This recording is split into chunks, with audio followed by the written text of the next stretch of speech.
droite. Regardez, hein.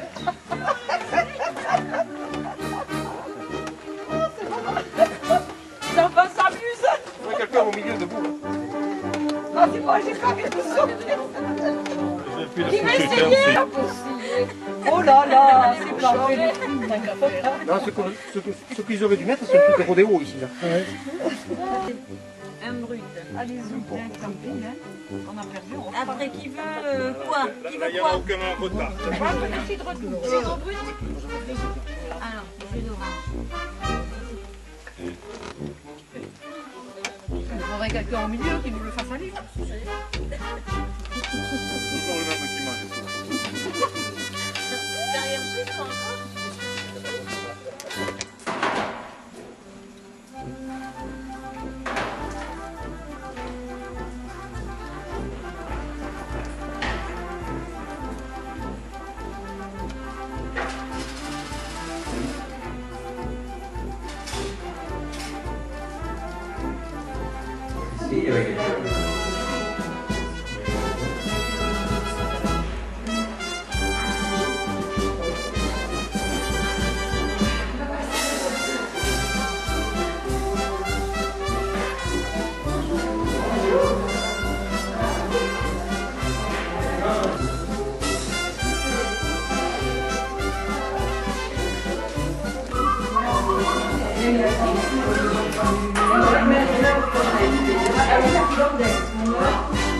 La consécration de la petite chapelle, je ne sais pas si vous avez l'occasion de la visiter.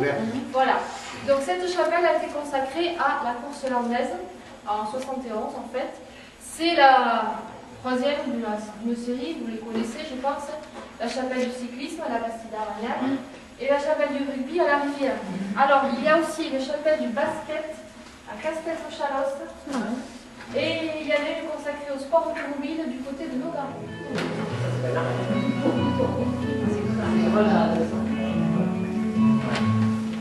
La course landaise, c'est un pays.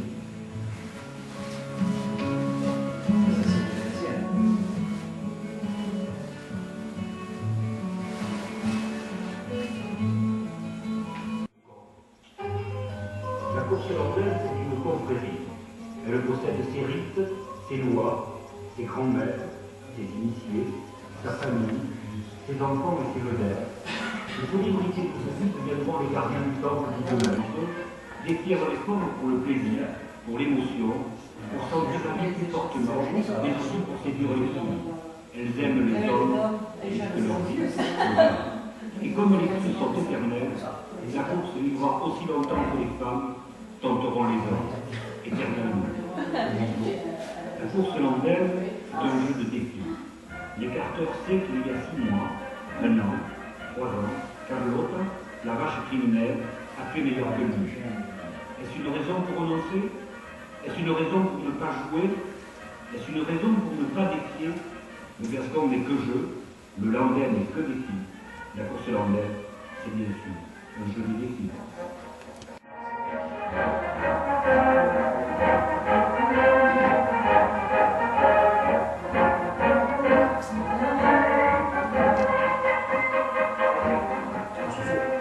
La course landaise sont aussi le terme.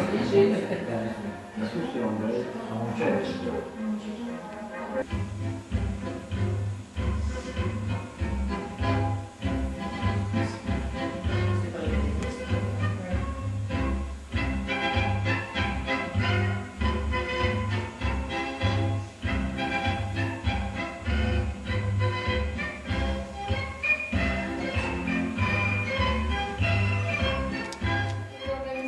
Dans les rues. Hein. On envoyait ce qu'on avait sous la mer, bœuf, vache, taureau, et ça courait dans les rues. Bon, les jeunes garçons allaient courir au devant, certains devaient peut-être rester un peu derrière, mais bon, au devant des vaches. Hein. Donc ça vous connaissez aujourd'hui sous le nom en Espagne. Voilà. Il faut que vous ayez à l'esprit que tous ces jeux, que ce soit corrida, course camarguaise, etc., à la base, c'est comme ça, c'est des jeux anarchiques, quoi. C'est petit à petit que ça s'est formalisé. Il n'y avait pas de règles. Voilà, non, non. La course camarguaise, par exemple, c'était les garçons lâchés, quoi, qui ont commencé à s'amuser avec le bétail. De toute façon, vous mettez du bétail, vous mettez 3-4 garçons, vous en avez forcément un qui va aller essayer de voir comment se défier un peu la bête. C'est comme ça, c'est la nature. Oui, c'est se fait.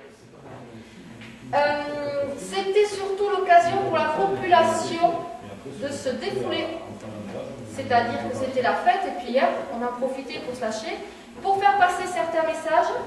Au XVIe siècle, 1536, à Aire-sur-la-Dour, je ne sais pas s'il y en a d'entre vous qui sont d'Aire, il y avait l'évêque, l'évêché d'Aire, qui disait la messe dans la cathédrale.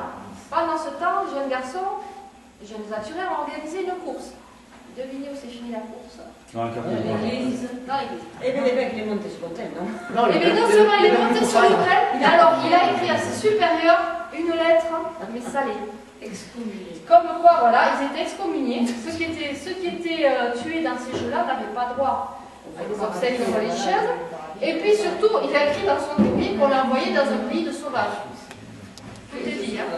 Et alors le pays de sauvages, il faut que vous l'ayez à l'esprit, parce qu'il va ressortir après. Donc, on arrive comme ça tout doucement au XVIIIe siècle. 1756, fête de la Madeleine à Montmarsan. On organise évidemment des courses dans les rues. Et il y a aujourd'hui, si vous voulez faire ça, monsieur le préfet va vous envoyer un joli courrier en vous expliquant qu'il faut mettre des barrières pour fermer les rues, sécurité, etc. Là, ce n'est pas du tout le cas, ils sont baladés un peu dans n'importe comment. Les trous, mesdames, peut-être que les messieurs aussi sont connaisseurs, font de la couture de temps en temps, les trous sur du tissu de couleur. Quand vous faites une reprise, il faut être fort. Tandis qu'avec un pantalon blanc, Ça passe toujours, voilà. Ça se voit pas. ça ne se voit pas. Parce que là, il a été rapissé quelque part. De loin, on ne voit pas. Ah ouais, mais c'est...